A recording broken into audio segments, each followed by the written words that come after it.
Um dos equívocos mais comuns do ser humano é imaginar que o mundo espiritual esteja dividido pelas mesmas fronteiras que existem entre as religiões da Terra.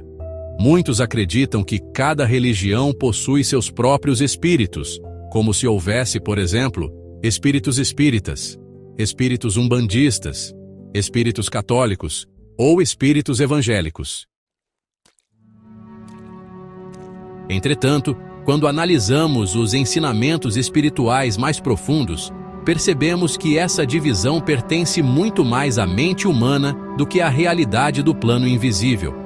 A espiritualidade superior não possui religião. No plano espiritual existem trabalhadores da luz comprometidos com o progresso da humanidade. Esses espíritos atuam onde existe necessidade de auxílio, independentemente do templo, da doutrina ou da crença predominante no local. Para eles, o importante não é o nome da religião, mas a oportunidade de servir. Assim, um mesmo espírito pode colaborar em diferentes ambientes espirituais da Terra.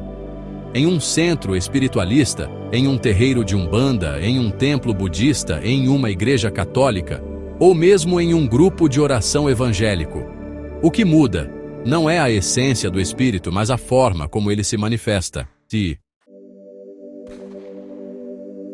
Os trabalhadores espirituais frequentemente utilizam aquilo que podemos chamar de formas mentais adaptativas.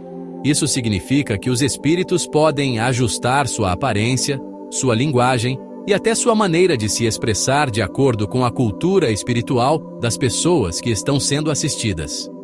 Essa adaptação não é uma mentira nem uma fraude espiritual. Trata-se de um gesto de amor pedagógico. A humanidade ainda possui grande dificuldade para compreender a universalidade da vida espiritual.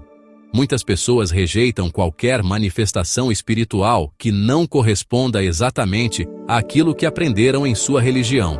Se um espírito aparecesse com uma forma completamente estranha às crenças do grupo, provavelmente seria rejeitado antes mesmo de conseguir realizar o trabalho de auxílio.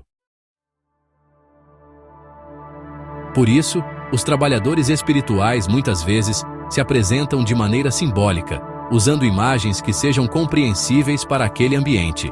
Esse fenômeno explica algo que frequentemente gera dúvidas entre os estudiosos da espiritualidade. Por que espíritos semelhantes parecem se manifestar com nomes e identidades diferentes em cada religião? A resposta está justamente nesse processo de adaptação. Em um terreiro de Umbanda, por exemplo, um espírito que trabalha na linha dos pretos velhos pode manifestar-se com a postura humilde, o falar pausado e a sabedoria simples que caracterizam essa linha espiritual. Mas esse mesmo espírito, quando atua em um ambiente cristão mais tradicional, pode se apresentar de outra maneira. Ele pode ser percebido como um anjo, como o Espírito Santo, ou simplesmente como uma presença espiritual protetora. A essência do espírito continua sendo a mesma. A diferença está apenas na forma através da qual ele se torna perceptível. O mesmo ocorre com entidades que, dentro da Umbanda, trabalham na linha dos Exus guardiões. No imaginário popular, muitas vezes marcado por preconceitos religiosos, essas entidades são incompreendidas. Porém, dentro da tradição umbandista e esotérica, os Exus são frequentemente descritos como espíritos guardiões responsáveis pela proteção, pela vigilância energética e pela atuação em regiões espirituais mais densas. Quando esses mesmos espíritos colaboram com trabalhos em ambientes onde a figura do Exu é rejeitada ou incompreendida, eles podem assumir outras formas simbólicas. Em um centro espiritual mais tradicional, por exemplo, podem se apresentar como mentores, doutores espirituais ou orientadores. E, em outros contextos, podem ser percebidos simplesmente como protetores espirituais. Essa adaptação demonstra algo profundo sobre a ética da espiritualidade superior. Os espíritos de luz não deixam de ajudar apenas porque não são reconhecidos. Eles compreendem as limitações humanas. Compreendem também que o preconceito religioso muitas vezes nasce da ignorância espiritual, e não necessariamente da maldade. Por isso, ao invés de confrontar diretamente essas crenças, muitos trabalhadores espirituais preferem contorná-las. Eles se moldam ao ambiente, respeitam os costumes do grupo e trabalham silenciosamente dentro das possibilidades que encontram. Essa postura revela um nível elevado de humildade espiritual. Olha, enquanto os seres humanos frequentemente discutem sobre qual religião é a verdadeira, os espíritos comprometidos com o bem continuam trabalhando nos bastidores, ajudando pessoas de todas as crenças. Existe também uma grande rede de cooperação espiritual envolvendo diversos grupos de trabalhadores da luz. Existem falanges espirituais que auxiliam trabalhos mediúnicos em diferentes correntes espiritualistas da Terra. Essas falanges não se prendem a rótulos religiosos.